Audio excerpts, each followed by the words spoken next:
बहुत लंबे समय तक फिलिपिनो लोगों के इतिहास को बहुत सरल तरीके से बताया जाता था। पाठ्य पुस्तकों और वैज्ञानिकों ने अक्सर वही कहानी दोहराई कि अधिकांश फिलिपिनो ऑस्ट्रोनेशियाई किसानों से आए थे, जो लगभग 4000 साल पहले ताइवान से नीचे की ओर समुद्र में यात्रा करके आए थे। इन प्रारंभिक किसानों ने चावल, जानवर और नावें लाईं, और माना जाता था कि वे द्वीपों में रहने वाले सभी लोगों के मुख्य पूर्वज थे। यह एक साफ सुथरा और व्यवस्थित स्पष्टीकरण था, याद रखने में आसान था, और दशकों तक इसे सच्चाई के रूप में स्वीकार किया गया था। लेकिन जितना अधिक वैज्ञानिकों ने करीब से देखा, उतना ही उन्होंने महसूस किया कि इतिहास का यह संस्करण बहुत ही सरल था। फिलिपिनो डीएनए की कहानी केवल असामान्य नहीं है, यह पूरी दुनिया की सबसे जटिल और आकर्षक आनुवंशिक कहानियों में से एक हो सकती है। हाल के आनुवंशिक अनुसंधान ने सब कुछ बदल दिया है। आधुनिक फिलिपिनो के डीएनए के अंदर एक बहुत पुराने, भूले हुए संसार के टुकड़े हैं। उन प्राचीन लोगों के निशान हैं जो हजारों साल पहले आए थे, बहुत पहले जब ऑस्ट्रोनेशियाई किसानों ने कभी इन द्वीपों पर कदम रखा था। नेग्रिटो समूहों के जीन हैं, काली चमड़ी वाले शिकारी संग्रहकर्ता जो फिलीपींस में 50,000 साल से अधिक समय से रह रहे हैं। डेनिसोवन से भी अंश हैं, एक रहस्यमय मानव चचेरे भाई जिसने लगभग कोई जीवाश्म नहीं छोड़ा, लेकिन डीएनए में अपना निशान छोड़ दिया। वास्तव में पृथ्वी पर डेनिसोवन वंश के कुछ उच्चतम स्तर फिलिपिनो समूहों में पाए जाते हैं। केवल यही उनके डीएनए को असाधारण बनाता है, लेकिन यह केवल शुरुआत है। फिलिपिनो डीएनए में पॉलिनेशियाई यात्रियों की धुंधली गूंज भी है, वे लोग जो हजारों साल पहले डोंगियों में विशाल प्रशांत महासागर को पार करने के लिए प्रसिद्ध थे। इसमें चीनी व्यापारियों के संकेत हैं, जिन्होंने स्पेन के आने से बहुत पहले द्वीपों में व्यापार किया था, और अरब नाविकों के चिन्ह हैं, जो मध्य पूर्व से धर्म, भाषा और संस्कृति लेकर आए थे। बाद में स्पेनी उपनिवेशवादी और यहाँ तक कि मैक्सिकन बसने वाले भी आए, जिन्होंने ऐसे जीनों का मिश्रण पीछे छोड़ा जो फिलीपींस को न केवल एशिया से बल्कि अमेरिका से भी जोड़ता था। ये सभी परतें, प्राचीन और हाल की, स्थानीय और विदेशी, आज फिलिपिनो के खून में एक साथ मिश्रित होती हैं। ये बड़े प्रश्न उठाता है, फिलिपिनो दुनिया के कुछ दुर्लभतम डीएनए मार्करों को क्यों रखते हैं? कैसे इतने अलग अलग समूहों के लोगों ने हजारों मील और हजारों साल से अलग होकर इस एक द्वीप समूह पर अपना निशान छोड़ा? और आज फिलिपिनो अपने बारे में कैसे सोचते हैं, इसका क्या मतलब है? ये केवल वैज्ञानिक प्रश्न नहीं है, ये पहचान, अस्तित्व और स्मृति के प्रश्न हैं। इस यात्रा के अंत तक आप देखेंगे कि फिलिपिनो डीएनए केवल प्रवासन या विजय का रिकॉर्ड नहीं है, यह प्रकृति के खिलाफ अस्तित्व की जीवंत कहानी है, विलुप्त होने और पुनर्जन्म की, भूले हुए चचेरे भाइयों और छुपी हुई यात्राओं की, उन मुठभेड़ों की जो कभी लिखी नहीं गईं, लेकिन अभी भी खून में गूंजती हैं। यह एक ही कहानी नहीं है, यह कई कहानियां हैं जो एक साथ बुनी गई हैं। और यही कारण है कि फिलिपिनो डीएनए हमारे साझा मानव अतीत की सबसे अजीब, सबसे जटिल और सबसे शक्तिशाली याददाश्त हो सकती है। 50,000 साल से अधिक पहले, बहुत पहले, जब राज्य या यहाँ तक कि खेती भी अस्तित्व में थी, पहले लोग फिलीपींस में पहुंचे। वे शिकारी संग्रह करता थे, पुरुषों, महिलाओं और बच्चों के छोटे समूह जो घने जंगलों में घूमते थे, जंगली सुअर और हिरण का शिकार करते थे और तटों के साथ मछली पकड़ते थे। ये लोग किसान नहीं थे, वे प्रकृति के करीब रहते थे, जमीन और समुद्र जो प्रदान कर सकते थे उस पर निर्भर रहते थे। समय के साथ उनके वंशज नेग्रिटो समूह बन गए, जिन्हें हम आज जानते हैं, जैसे कि अगता, एटा और मामनवा। ये समुदाय केवल सांस्कृतिक उत्तरजीवी नहीं हैं, वे जीवित समय कैप्सूल हैं जो अपने डीएनए में उन सबसे पुराने प्रवासन की गूंज को रखते हैं।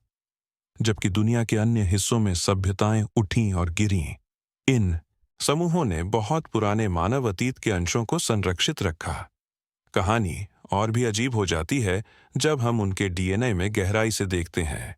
आधुनिक विज्ञान ने दिखाया है कि फिलिपिनो विशेष रूप से नेग्रिटो समूह असामान्य रूप से उच्च स्तर की डेनिसोवन वंशावली रखते हैं। डेनिसोवन आधुनिक मनुष्यों के एक रहस्यमय चचेरे भाई थे। मुख्यतः साइबेरिया और तिब्बत में मिले छोटे हड्डी के टुकड़ों और दांतों के माध्यम से जाने जाते थे। वे हजारों साल पहले गायब हो गए, लगभग कोई निशान नहीं छोड़ते हुए, जीनों को छोड़कर। दुनिया में कहीं भी उनकी विरासत फिलीपींस से अधिक मजबूत नहीं है।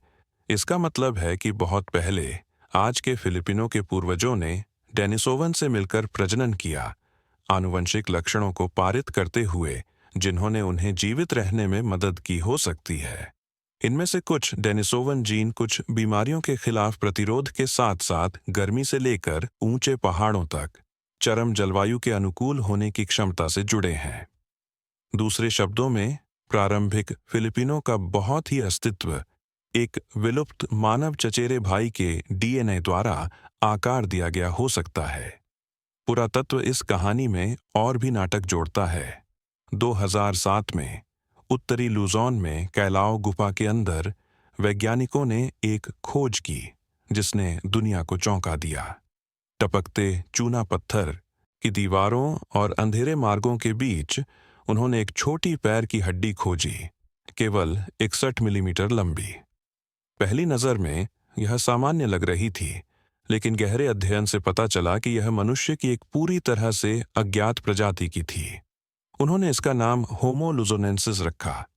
यह प्रजाति आकार में छोटी थी, मुड़ी हुई उंगलियों और पैर की उंगलियों के साथ जो सुझाती हैं कि यह पेड़ों पर चढ़ सकती थी, और आधुनिक मनुष्यों और बहुत पुराने पूर्वजों दोनों के लक्षणों का मिश्रण था। इस खोज ने मानव विकास की कहानी को फिर से लिखा, यह साबित करते हुए कि फिलीपींस केवल प्रवासन के लिए एक पड़ाव नहीं था, बल्कि एक मंच था जहां पूरी तरह से नई मानव प्रजातियां कभी रहती थीं और गायब हो गईं। हड्डी का एक अकेला टुकड़ा मानवता के अतीत को देखने के तरीके को बदलने की शक्ति रखता था। इन प्रारंभिक फिलिपिनो के लिए अस्तित्व कभी आसान नहीं था। द्वीप सुंदर लेकिन खतरनाक थे। तूफान तटों पर आते थे, भूकंप जमीन को हिलाते थे और ज्वालामुखी विस्फोट कभी-कभी पूरे समुदायों को नष्ट कर देते थे। विशाल जानवर जो कभी द्वीपों में घूमते थे, अंततः विलुप्त हो गए, लोगों को अपने शिकार के उपकरण और रणनीतियों को अनुकूलित करने पर मजबूर करते हुए। फिर भी ये मनुष्य टिके रहे। उन्होंने मौसमों के साथ जीना सीखा, जमीन और समुद्र दोनों से भोजन इकट्ठा करना, गुफाओं में शरण लेना और आपदाएं आने पर आगे बढ़ते रहना। उनकी अनुकूलन करने की क्षमता ने उनकी वंशावलियों को तब भी जीवित रहने की अनुमति दी जब कई अन्य गायब हो गईं। यह फिलिपिनो कहानी की छुपी हुई नींव है। किसानों से पहले, व्यापारियों से पहले, उपनिवेशवादियों से पहले ये प्राचीन लोग थे। वे जिए, संघर्ष किया और अपने जीन इस तरह से पारित किए जो आज भी फिलिपिनो को आकार देते हैं। फिलीपींस की गुफाएं और जंगल उनके अस्तित्व के मौन गवाह हैं, ऐसे रहस्यों को रखते हुए जिन्हें विज्ञान अब केवल उजागर करना शुरू कर रहा है। लेकिन फिलीपींस कभी केवल एक बार बसाया नहीं गया था। लोगों की एक नई लहर आने वाली थी, न केवल अस्तित्व लाते हुए बल्कि परिवर्तन भी। लगभग 4000 साल पहले फिलीपींस के क्षितिज पर एक नए तरह के लोग दिखाई दिए। वे जंगलों में घूमने वाले शिकारियों के छोटे समूह नहीं थे, बल्कि किसानों और नाविकों के संगठित समूह थे। ये ऑस्ट्रोनेशियाई थे, समुद्री यात्री जो अपने परिवारों, फसलों और जानवरों के साथ ताइवान छोड़कर आए थे। वे चावल, तारों, केले और सुअर ले गए, ऐसे खाद्य पदार्थ जो हमेशा के लिए द्वीपों में लोगों के जीने के तरीके को बदल देंगे। अधिक महत्वपूर्ण बात यह है कि वे खेती और नेविगेशन का ज्ञान ले गए जो अपने समय से बहुत आगे था। उनकी नावें दुनिया में अब तक देखी गई किसी भी चीज के विपरीत थीं। उन्होंने आउटरिगर डोंगियां बनाई जो लहरों के खिलाफ लड़ने के बजाय उनके ऊपर से सवार हो सकती थीं, लंबी समुद्री यात्राओं को संभव बनाते हुए। कुछ पुरातत्वविद उन्हें प्रशांत के वाइकिंग्स कहते हैं, हालांकि वे वाइकिंग्स के अस्तित्व में आने से हजारों साल पहले अपनी यात्राएं शुरू कर चुके थे। ऑस्ट्रोनेशियाई के लिए समुद्र एक बाधा नहीं बल्कि एक मार्ग था। और फिलीपींस उनके पहले महान मंचन क्षेत्रों में से एक बन गया। जब ऑस्ट्रोनेशियाई द्वीपों तक पहुंचे, उन्हें खाली जमीन नहीं मिली। सबसे पुराने शिकारी संग्रहकर्ताओं के वंशज पहले से ही वहां थे। उन्हें बदलने के बजाय ऑस्ट्रोनेशियाई उनके साथ मिल गए। उन्होंने खेती और नेविगेशन के ज्ञान का व्यापार किया, जबकि पुराने समूहों ने जंगलों और पहाड़ों में रहने के लिए अस्तित्व कौशल साझा किए। उन्होंने अंतर्विवाह किया और पीढ़ियों में उनकी संस्कृतियां मिश्रित हो गईं। इस संलयन ने पूरी तरह से कुछ नया बनाया। यह न तो शुद्ध ऑस्ट्रोनेशियाई था और न ही शुद्ध नेग्रिटो। यह एक मिश्रण था जो फिलिपिनो पहचान की नींव बन जाएगा।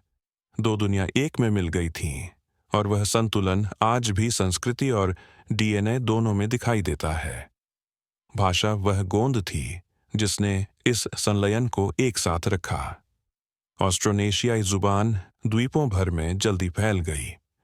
समय के साथ यह सैकड़ों स्थानीय बोलियों में विभाजित हो गई। आज फिलीपींस में बोली जाने वाली 180 से अधिक भाषाएं अपनी जड़ें उन पहले ऑस्ट्रोनेशियाई शब्दों से खोजती हैं। यहाँ तक कि तागालोग, सेबुआनो और इलोकानो लाखों लोगों द्वारा बोली जाने वाली इस विशाल भाषा परिवार से संबंधित हैं। रोजमर्रा के शब्द इस स्मृति को रखते हैं। चावल, सुअर और नाव के लिए शब्द अभी भी उस प्राचीन प्रवासन की गूंज करते हैं। उन पहली ऑस्ट्रोनेशियाई आवाज़ों की कल्पना करें जो लूजॉन के समुद्र तटों पर चिल्ला रही थीं या द्वीप के किनारों के साथ तैरते समय गाना गा रही थीं। सदियों में उनकी भाषा ने आकार दिया कि लोग अपने आसपास की दुनिया का वर्णन कैसे करते हैं, और फिलिपिनो को एक साझा आवाज़ दी जो समुद्र से अलग द्वीपों को जोड़ती थी। ऑस्ट्रोनेशियाई ने शब्दों से अधिक छोड़ा। उन्होंने भूदृश्य और परंपराओं को बदल दिया। उनसे चावल की छतों का निर्माण और गीली क्षेत्र की खेती का अभ्यास करने का ज्ञान आया, जिसने पीढ़ियों को खिलाया और आज भी प्रतिभा के स्मारक के रूप में खड़ा है। समुद्र के लिए उनका प्रेम मौखिक मिथकों और रीति रिवाजों में चला गया।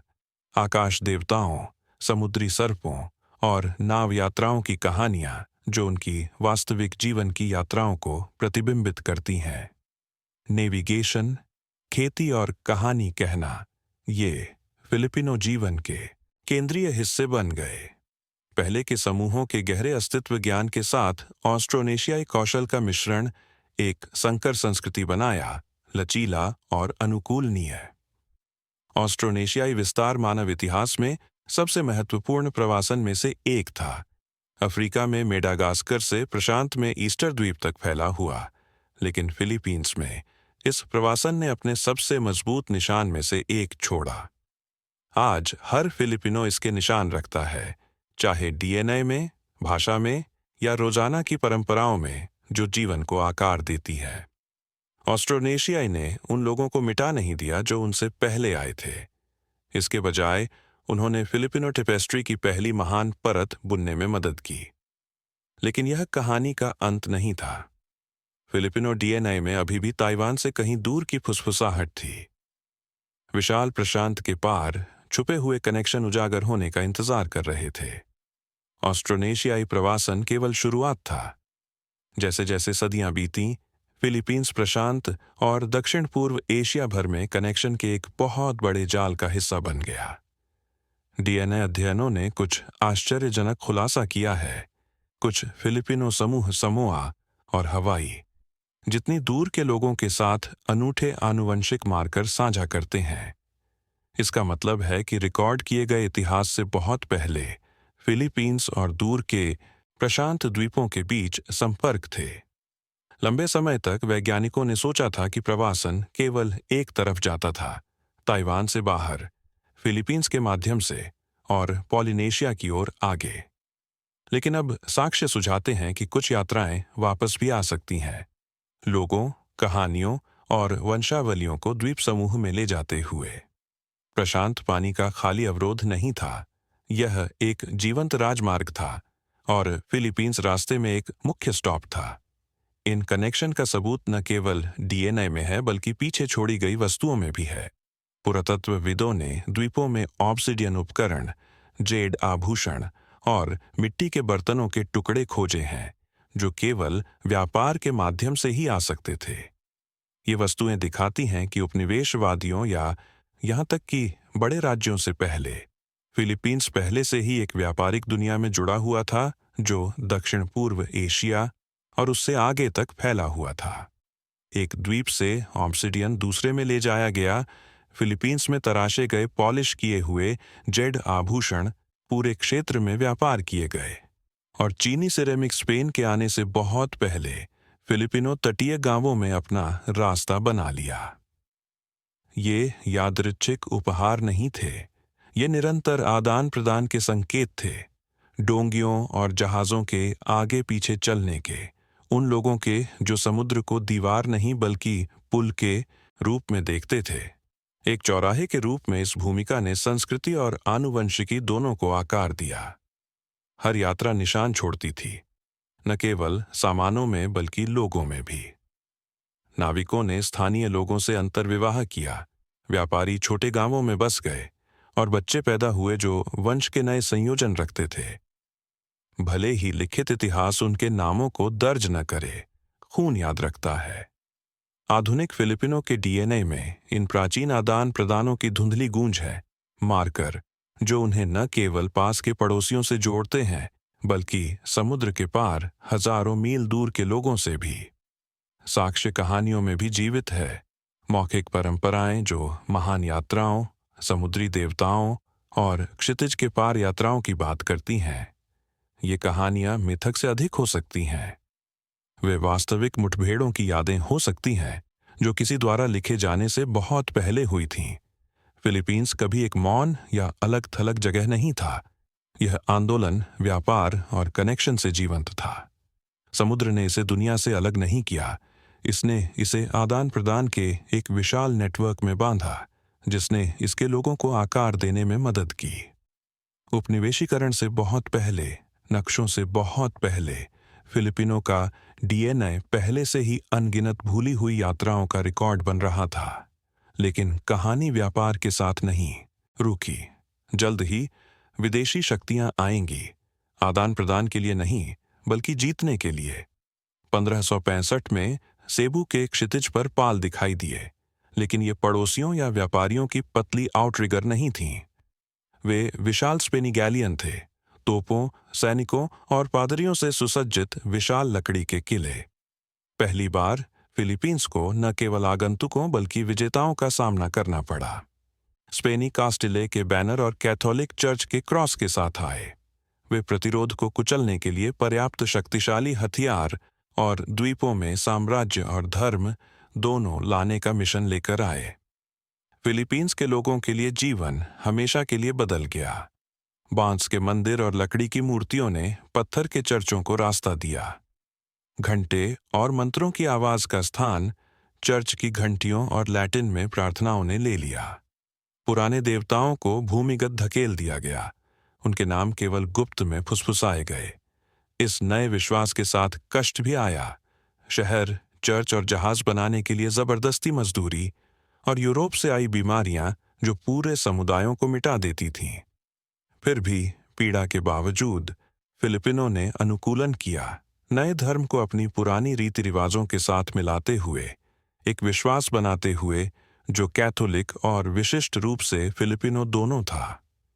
स्पेनी विजय ने फिलीपींस को केवल यूरोप से नहीं जोड़ा, इसने मनीला अकापुल्को गैलियन व्यापार के माध्यम से प्रशांत के पार द्वीपों को मेक्सिको से भी जोड़ा।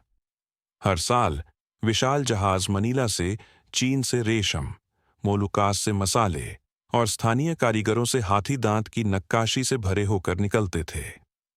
वे दुनिया के सबसे बड़े समुद्र को पार करके अकापुल्को, मेक्सिको पहुंचते थे और बदले में वे चांदी, नई फसलें, सैनिक और बसने वाले वापस लाते थे। इस आदान प्रदान ने द्वीपों पर गहरे निशान छोड़े। मक्का, टमाटर, मिर्च और चॉकलेट जैसे खाद्य पदार्थ अमेरिका से आए और फिलिपिनो खाना पकाने का हिस्सा बन गए। मैक्सिकन सैनिकों और बसने वालों ने स्थानीय महिलाओं से शादी की और उनके बच्चे मिश्रित वंश रखते थे, जो आज भी फिलिपिनो चेहरों में दिखाई देता है। फिलीपींस अब केवल एशिया का हिस्सा नहीं था, यह एक वैश्विक नेटवर्क का हिस्सा बन गया था। इसके लोग न केवल चीन और अरब से बल्कि लैटिन अमेरिका से भी जुड़े हुए थे। स्पेन से पहले भी चीनी और अरब व्यापारियों ने पहले से ही द्वीपों में अपने निशान छोड़े थे और स्पेनी शासन के तहत ये प्रभाव और मजबूत हो गए। मनीला में स्पेनियों ने इंट्रामुरोस बनाया, रईसों और अधिकारियों के लिए एक दीवारों वाला शहर। इसकी दीवारों के ठीक बाहर उन्होंने एक चीनी बस्ती को फलने फूलने की अनुमति दी। यह बिनोंडो बन गया, दुनिया का सबसे पुराना चाइना टाउन, जहां चीनी व्यापारी रेशम और चीनी मिट्टी के बर्तन का व्यापार करते थे और अक्सर फिलिपिनो महिलाओं से शादी करते थे। समय के साथ उनके वंशज फिलिपिनो समाज का हिस्सा बन गए, चीनी रक्त को स्थानीय परंपराओं के साथ मिलाते हुए। अरब और भारतीय व्यापारियों के लिए भी यही सच था, जो सदियों से द्वीपों का दौरा करते थे। हालांकि लिखित रिकॉर्डों में उनकी उपस्थिति कम दिखाई देती है, उनका डीएनए अभी भी फिलिपिनो आबादी की पृष्ठभूमि में बना हुआ है। समुद्रों के पार कनेक्शन का मंद लेकिन स्थायी प्रमाण। इस शताब्दियों लंबे मिश्रण से एक नए तरह की पहचान उभरी। मेस्टिजो का जन्म हुआ, मिश्रित वंश के बच्चे, स्पेनी, मैक्सिकन, चीनी और स्थानीय रक्त रखने वाले। शहरों में वे अक्सर स्थिति और शिक्षा प्राप्त करते थे, जबकि ग्रामीण इलाकों में मिश्रण अधिक चुपचाप होता था। लेकिन चाहे विशेषाधिकार प्राप्त हों या गरीब, उनके अस्तित्व ने फिलिपिनो होने का मतलब नया आकार दिया। यहाँ तक कि कैथोलिक धर्म, जिसे स्पेनी फ्रायरों द्वारा पेश किया गया था, कभी भी स्पेन की तरह बिल्कुल वैसा अभ्यास नहीं किया गया। फिलिपिनो ने इसे अपनी परंपराओं के साथ मिलाया। संतों को त्योहारों के साथ मनाया गया, जो पुराने फसल के रीति रिवाजों की गूंज करते थे। प्रार्थनाओं को मंत्रों के साथ जोड़ा गया और वर्जिन मैरी की छवियों को स्थानीय कपड़ों में सजाया गया। परिणाम एक संकर संस्कृति थी, आधा दर्द और विजय में, आधा लचीलेपन और अनुकूलन में बना। औपनिवेशिक शासन 300 से अधिक वर्षों तक चला, लेकिन तब भी स्पेन की पहुंच कभी पूर्ण नहीं थी। साम्राज्य ने अपना धर्म और शक्ति निचली भूमि और तटों पर फैलाई, लेकिन पहाड़ों और दूर के द्वीपों में पुराने तरीके जीवित रहे। फिलिपिनो डीएनए की कहानी उपनिवेशीकरण के साथ समाप्त नहीं हुई। जैसे ही साम्राज्यों ने द्वीपों को नया आकार दिया, कुछ लोगों ने प्रतिरोध किया, उन रहस्यों को संरक्षित करते हुए जो हजारों साल पीछे तक पहुंचते हैं। लूजोन के ऊंचे पहाड़ों में स्पेनी गवर्नरों और फ्रायरों की सतर्क नजरों से दूर पूरे समुदायों ने अपने जीवन को स्वयं पृथ्वी में उकेरा। इफुगाओ, कलिंगा और बोनटोक लोगों ने प्रसिद्ध चावल की छतें बनाई, जिन्हें अब दुनिया के अजूबों में से एक माना जाता है। ये छतें केवल खेती के बारे में नहीं थीं, वे प्रतिरोध के प्रतीक थे।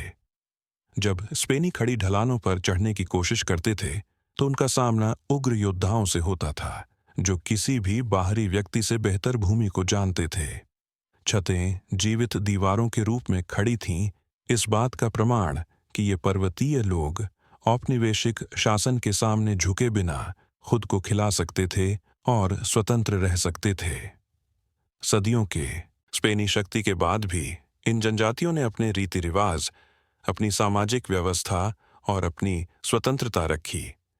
पहाड़ों ने उनकी रक्षा की और बदले में उन्होंने जीवन के एक तरीके को संरक्षित किया जो हजारों साल पीछे तक पहुंचता था। लेकिन पहाड़ पुराने संसार के एकमात्र संरक्षक नहीं थे। जंगलों और तटीय क्षेत्रों में एटा, अगता और मामनवा जैसे छोटे और अधिक अलग थलग समूहों ने उन परंपराओं को जारी रखा जो सीधे पहले फिलिपिनो से जुड़ती थीं। उनकी काली चमड़ी, घुंघराले बाल और छोटा कद वैज्ञानिकों को उन प्रारंभिक शिकारी संग्रहकर्ताओं की याद दिलाते हैं जो 50,000 साल से अधिक पहले आए थे। आनुवंशिकीविदों के लिए ये समूह जीवित अभिलेखागार हैं। उनके डीएनए के अंदर पृथ्वी पर कहीं भी पाए जाने वाले डेनिसोवन वंश के उच्चतम स्तर हैं। साथ ही प्राचीन नेग्रिटो आबादी के संकेत हैं जो ऑस्ट्रोनेशियाई किसानों के आगमन से पहले के हैं। ये समुदाय अक्सर सदियों के बाहरी लोगों द्वारा दूर दराज के क्षेत्रों में धकेल दी गई।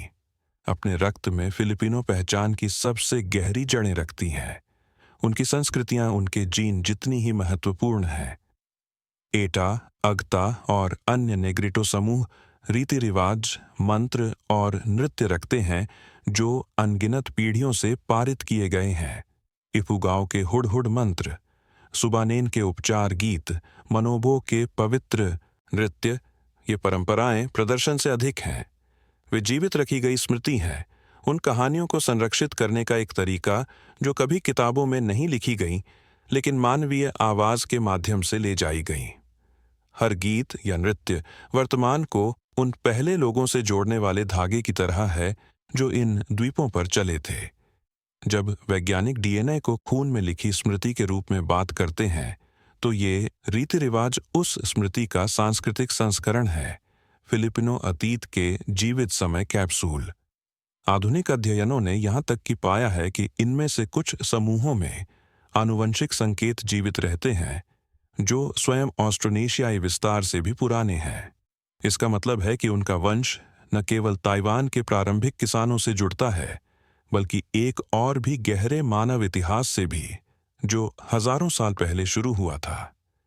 यह साबित करता है कि फिलीपींस केवल लोगों की एक लहर द्वारा आकार नहीं दिया गया था बल्कि प्रवासन, मुठभेड़ों और अस्तित्व की परतों द्वारा। उनके रक्त में परम सत्य निहित है। कभी एक मूल नहीं था, कभी एक मार्ग नहीं था। जब हम कहानी को संपूर्ण रूप से देखते हैं तो फिलिपिनो डीएनए खून में लिखी एक विशाल पुस्तकालय की तरह पढ़ता है। हर अध्याय एक अलग समय, एक अलग लोगों से आता है और एक साथ वे दुनिया की सबसे समृद्ध आनुवंशिक टेपेस्ट्रियों में से एक बनाते हैं। सबसे पुराने शिकारी संग्रहकर्ताओं ने हजारों साल पहले अपना निशान छोड़ा। उनके वंशज आज भी जंगलों और पहाड़ों में नेग्रिटो समूहों के बीच रह रहे हैं। रहस्यमय डेनिसोवन ने भी अपने अंश जोड़े, ऐसे लक्षण छोड़े जिन्होंने फिलिपिनो को कठोर वातावरण में अनुकूलित और जीवित रहने में मदद की। फिर ऑस्ट्रोनेशियाई आए, मास्टर नाविक और किसान, जिन्होंने द्वीपों को अपनी भाषाएं और चावल के खेत दिए, संस्कृति को उन तरीकों से नया आकार देते हुए जो आज भी सहन करते हैं। उनके बाद पॉलिनेशियाई और माइक्रोनेशियाई समुद्र पार करके आए, फिलिपिनो जीन में धुंधले लेकिन स्पष्ट निशान छोड़ते हुए इस बात का प्रमाण कि फिलीपींस एक व्यापक प्रशांत दुनिया का हिस्सा था। बाद में चीन और अरब से व्यापारी आए, द्वीप परिवारों में शादी करते हुए और चुपचाप अपनी वंशावलियों को स्थानीय लोगों के साथ मिलाते हुए। अंततः स्पेन और मेक्सिको विजय, ईसाई धर्म और मेस्टिजो वंश लाए, फिलीपींस को एशिया और अमेरिका दोनों से बांधते हुए। हर लहर ने आधुनिक फिलिपिनो के डीएनए में फुसफुसाहट छोड़ी, फुसफुसाहट जो आज भी बोलती है। फिलिपिनो डीएनए एक एकल धागा नहीं है, यह एक आनुवंशिक समय मशीन है। इसके अंदर विलुप्त होने और अस्तित्व के सुराग हैं, खतरनाक समुद्रों के पार यात्राओं के, भूले हुए चचेरे भाइयों के जो जीवाश्म रिकॉर्ड से गायब हो गए लेकिन वंशावलियों में जीवित हैं। यह बीमारी और आपदा का भार रखता है, लचीलेपन और अनुकूलन की स्मृति। यह दर्द और ताकत दोनों रखता है, विजय और प्रतिरोध। किसी भी लिखित इतिहास से अधिक फिलिपिनो डीएनए एक इतिहास रिकॉर्ड करता है जो एक साफ सुथरी कहानी में फिट होने के लिए बहुत जटिल है।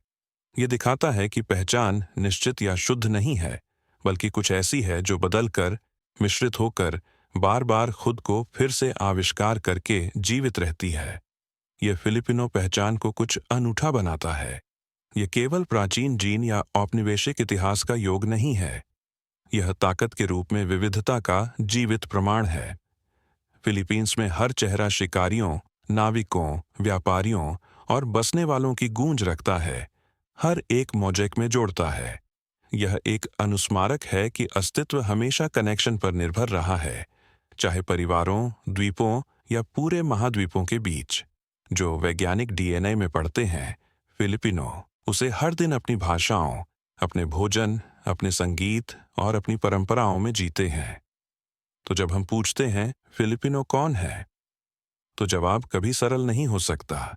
वे एक मूल नहीं है, एक लोग नहीं है, एक प्रवासन नहीं है। वे एक में बुनी गई कई शुरुआतें हैं। अस्तित्व, स्मृति और पुनराविष्कार की एक टेपेस्ट्री, एक जीवित मोज़ेक जहां हर धागा महत्वपूर्ण है, गुफाओं की सबसे पुरानी हड्डियों से लेकर आज पैदा हुए नवीनतम बच्चे तक। और यही कारण है कि फिलिपिनो डीएनए केवल अजीब नहीं है, यह असाधारण है। यह हमें बताता है कि पहचान शुद्ध होने के बारे में नहीं है, बल्कि एक साथ कई कहानियों को रखने के बारे में है। हर फिलिपिनो चेहरा एक कहानी है और हर कहानी एक संसार है।